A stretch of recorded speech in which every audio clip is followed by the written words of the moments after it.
August 27 దేవుని వాక్య ధ్యానం. నేను నీకు ఆరోగ్యము కలుగజేసేదను. ఇర్మియా 30:17. మన ప్రభువైన యేసుక్రీస్తు నామములో అందరికీ ఉదయం శుభములు తెలియజేస్తూ ఉన్నాను. ప్రియులారా, దేవుని మహాకృప మన మీద ఆవరించి ఉండి ఆయన మనలను ఎల్లవేళలా సంతోషంతో ఆనందంతో నింపుతున్న విధానాన్ని బట్టి ఆయనకు నేను కృతజ్ఞతాస్తుతులు చెల్లిస్తూ ఉన్నాను. ప్రియ విశ్వాసులారా, దేవుని వాగ్దానాలు, ఆయన వాక్యము మనలను సంతోషంతో నింపుతున్న విధానాన్ని బట్టి నేను ఎంతో ప్రభువులో ఆనందిస్తూ ఆయనను ఘనపరుస్తున్నాను. నేటి దినాలలో ప్రతి మనిషి కూడా ఏదో ఒక అనారోగ్యంతో బాధపడుతూనే ఉన్నాడు. ఆ అనారోగ్యాన్ని పోగొట్టుకోవడానికి రకరకాల ప్రయత్నాలు మానవుడు చేస్తూ ఉన్నాడు. ఈరోజు మనం ఆలోచన చేయాలి. ప్రభు ఇచ్చేటువంటి ఆరోగ్యం చాలా గొప్పది. ఆయన నేను నీకు ఆరోగ్యాన్ని కలగజేస్తాను. చాలాసార్లు మానవులు ఈ ఆరోగ్యం విషయంలో రకరకాలుగా ఆలోచిస్తూ ఉంటారు. కొంతమంది మేము దేవుని యొక్క బిడలగా రూపాంతరం చెంది ఆయన చేత మాత్రమే ఆరోగ్యం పొందే వారంగా ఉంటాము. ఎట్టి పరిస్థితుల్లో లోకానుసారమైనటువంటి పద్ధతులను మేము అనుసరించము అనేవారు లేకపోలేదు. ఇక్కడ మనము జ్ఞాపకం చేసుకోవాల్సిన విషయం ఏంటంటే, ఆరోగ్యము కలగజేసేవాడు ప్రభువే. కానీ మీరు గమనిస్తే చాలా సందర్భాలలో యేసుస్వామి చేసిన అద్భుతమైన కార్యాలు, స్వస్థపరచు యెహోవా ఆయన అయినప్పటికీ ఒక వ్యక్తిని స్వస్థపరిచినప్పుడు కుష్టివాణిని ముట్టి స్వస్థపరిచాడు. మరొకనికి నేల నుండి ఉమ్ము తీసి బురద చేసి కళ్ళకు రాసి కోనేటిలో కడుక్కోమని చెప్పాడు. ప్రభువు ఒక్కొక్కరికి ఒక్కొక్క విధానములో స్వస్థతను అనుగ్రహిస్తూ ఉన్నాడు. నేరుగా ఎలాంటి వైద్యం అవసరం లేకుండా ఆయన మాట ద్వారా స్వస్థత కలిగిన వారు కూడా ఉన్నారు. ఈరోజు మనము దేవుడు స్వస్థత ఎలా ఇవ్వాలనుకుంటున్నాడు అనే దానిని గురించి మనం పూర్తిగా ఆలోచన చేయాలి.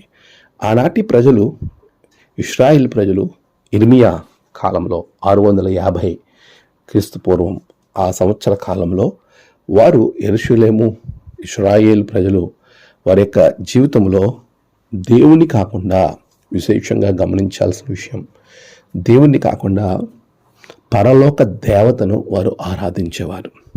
వారు అనుకునేటువంటి పరిస్థితి ఏంటంటే, ఆ దేవత మాకు చాలా అభివృద్ధిని, ఆశీర్వాదాన్ని మాకు అనుగ్రహించి మాకు స్వస్థతలు ఇస్తుంది అని బలంగా నమ్మినటువంటి బిడలుగా వారు ఉన్నారు.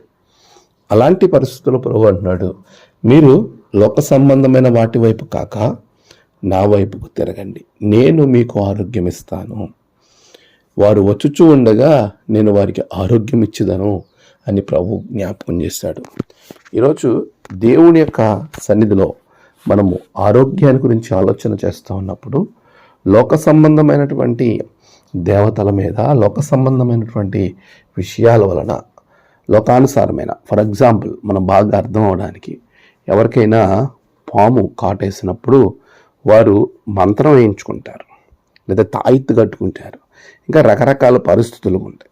అలాంటి వాటి వలన నీకు ఆరోగ్యం అనేది మెరుగుపడుతుంది అని అనుకోవడం భ్రమ. అది లోకానుసారమైనటువంటి పద్ధతులను అనుసరించుక నీకు ఎలాంటి పరిస్థితులైనా మానసిక, శారీరక, ఆధ్యాత్మిక ఆరోగ్యాన్ని అనుగ్రహించేవాడు స్వస్థపరచు యెహోవా నేనే అని చెప్పిన ప్రభు అయిన క్రీస్తు. ఆయన నీతో మాట్లాడుతున్నాడు. నీకు ఎలాంటి పరిస్థితులైనా ఆరోగ్యాన్ని అనుగ్రహిస్తాడు.